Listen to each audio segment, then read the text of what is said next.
Ramadan itu tidak menurunkan angka perceraian kalau pada dasar secara umum ya, tidak umum. Jadi Ramadan maupun pandemi pada dasarnya tidak pengaruh gitu. Misalnya karena pandemi lalu perkara menurun enggak juga. Artinya itu dia itu begini Mas, karena memang persoalan rumah tangga itu kan lebih merupakan persoalan yang mungkin menyangkut hati gitu ya, menyangkut hati. Jadi tidak sama dengan menyangkut hal yang bersifat kebendaan misalnya, beda. Karena menyangkut hati, ya apapun keadaannya, orang kalau sudah mau bercerai tidak bisa dihalangi. Itu satu. Yang kedua, orang datang ke pengadilan itu kalau dia kaitannya dengan rumah tangga, biasanya itu umumnya kalau istilah saya seperti orang yang sakit sudah stadium 4. Jadi orang datang ke pengadilan itu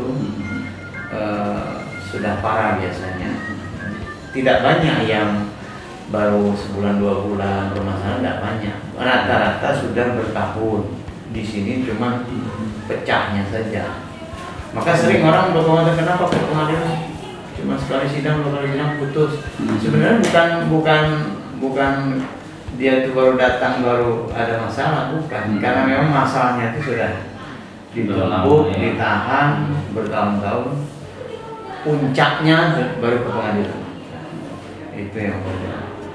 Untuk KDRT sendiri betul. Sama juga. Kita KDRT itu kan sekarang tuh masih banyak ya, sebenarnya dalam artian memang di masyarakat kita tuh masih ada KDRT masih tinggi, kemudian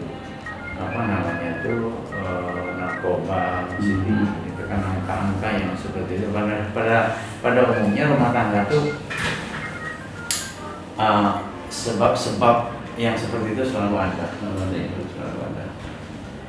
Gitu. Pasangan setelah mengajukan cerai ada nggak yang kembali lagi Pak? Artinya rujuk kembali lah? Jarang. Artinya itu kan yang rujuk kembali itu kalau misalnya ada 500 adalah 1 atau 2 gitu. Jarang, artinya itu jarang. Orang kesini itu justru begini misalnya Mas, kan berhasil kan damai pulang. Nanti setahun 2 tahun malah balik lagi ke sini kan seperti itu. Itu yang sering terjadi ya. Jadi kalau kita melihat problem rumah tangga itu lebih unik. Uniknya itu begini. Yang cerai karena orang beruang banyak. Cerai karena faktor nggak ada uang juga banyak. Gitu kan. Jadi di pengadilan tuh yang berpendidikan tinggi cerai banyak gitu kan. Berpendidikan biasa-biasa saja gimana? Jadi nggak bisa artinya tuh ya ini itu tadi saya bilang tuh persoalan batin, persoalan hati gitu kan. Nggak bisa kita pukul rata. Memang pada dasarnya semakin pendidikan orang tinggi, makin tidak kelihatan sisi cekcoknya itu. Itu saja sebetulnya. Orang kalau sudah pendidikan tinggi misalnya, cekcoknya hanya saling diam misalnya. Beda dengan yang pendidikan. Apakah itu dia juga banyak juga menggunakan pacar atau secara pribadi gitu biasanya? Kayaknya kalau dibandingkan Mas lebih banyak pribadi ya. Pribadi ya. Di pengacara itu kan tidak sebanyak pribadi yang langsung. Jadi banyak tuh memang lebih banyak yang langsung. Khusus perkara perceraian ya.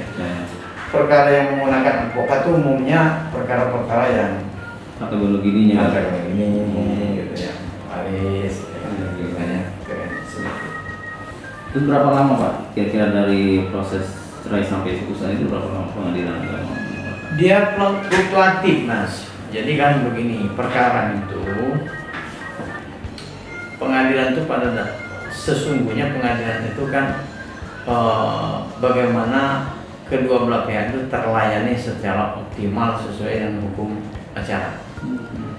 Kalau dia hadir semua dan dia masing-masing menggunakan haknya, kalau dia sekali-sekali kan ada yang sebulan, ada yang 2 bulan. Tetapi kalau dia tidak hadir, si lawannya nggak hadir bisa sekali, 2 kali sih Pak, selesai. Kalau perkara perceraian, ada yang belasan kali enggak.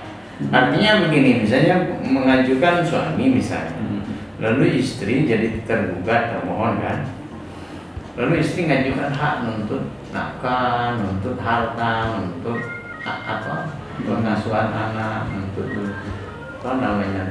bunuh bini dan sebagainya. Nah itu kan oleh hakim harus dilihat secara utuh gitu kan, masing-masing hak harus diberikan, masing-masing pihak harus diberikan hak yang sama dalam hal menyampaikan jawaban, dalam hal menyampaikan tanggapan, dalam hal mengajukan bukti utuh semua, baru hakim ngambil sikap.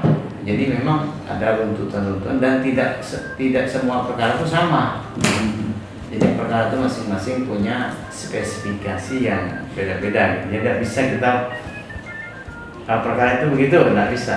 Jadi kan masing-masing perkara itu punya substansi yang beda-beda gitu kan. Walaupun ujungnya sama-sama cerai gitu kan, faktornya juga tidak bisa disamakan. Gitu. Jadi persoalan itu memang sangat pribadi gitu kan, beda-beda. Ya terakhir nih Pak, apa namanya?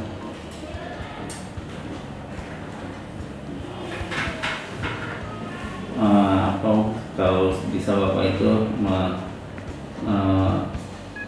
mengasih pesan-pesan lah kepada masyarakat di bulan Ramadan ini, agar masyarakat itu lebih mementingkan keluarga lah untuk disampaikan ke masyarakat.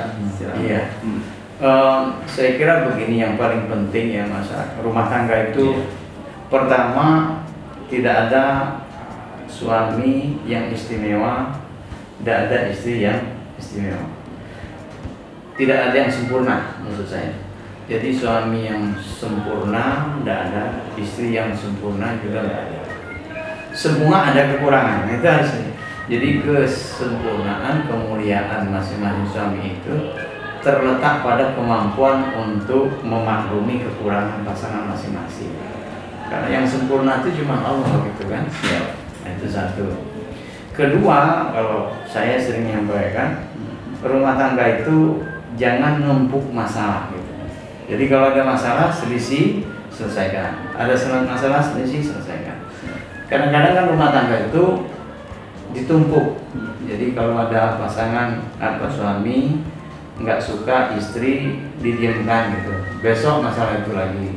2-3 tahun masalah itu lagi gitu. Lama-lama meledak, lalu sampai kepada kesimpulan untuk mengakhiri rumah tangga. Karena apa? Karena hal-hal yang kecil, perselisihan-perselisihan kecil itu tidak terselesaikan secara tuntas, tapi dia jadi numpuk-numpuk gitu. Lama-lama akan meledak.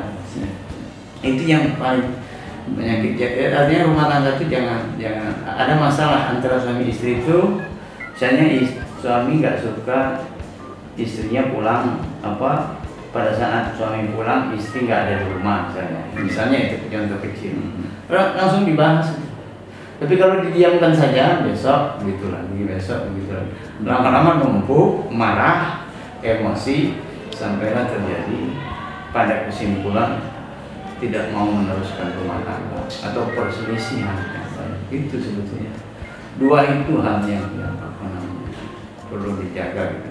Dan komunikasi gitu ya, rumah tangga itu kan komunikasi suami istri itu harus intens gitu, komunikasi, kemudian konsisten terhadap masalah rumah tangga itu yang Yang pada prinsipnya seperti itu, karena memang apapun kita, rumah tangga itu adalah nomor satu.